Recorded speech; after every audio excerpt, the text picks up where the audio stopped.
ஒரே இரவில் ஈரான் போர் நிறுத்தப்பட்டது எப்படி? பாகிஸ்தான் செய்த உருப்படியான வேலை.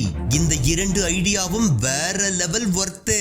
அமெரிக்க ஜனாதிபதி ட்ரம்ப் விதித்துள்ள செவ்வாய் இரவு 8 மணி என்ற இறுதி எச்சரிக்கை முடிவடைந்த பிறகு நேற்று இரவு முழுவதும் உலகமே அடுத்து என்ன நடக்க போகிறது என பதைப்புடன் காத்திருந்தது. எப்போது வேண்டுமானாலும் குண்டுமழை பொழியும் என்று விடிய விடிய வளைகுடா பகுதியே பதறிய நிலையில் பாகிஸ்தான் பிரதமர் ஷெஹபாஸ் ஷெரீப் ஒரு மிகப்பெரிய ராஜதந்திர நகர்வை மேற்கொண்டுள்ளார். தனது எக்ஸ் தளத்தில் அவர் விடுத்துள்ள செய்தி இப்போது வைரலாகி வருகின்றது. மத்திய கிழக்கில் அமைதியை ஏற்படுத்த மேற்கொள்ளப்படும் ராஜதந்திர முயற்சிகள் இப்போது மிக வலுவாகவும் நம்பிக்கைக்குரியதாகவும் உள்ளன.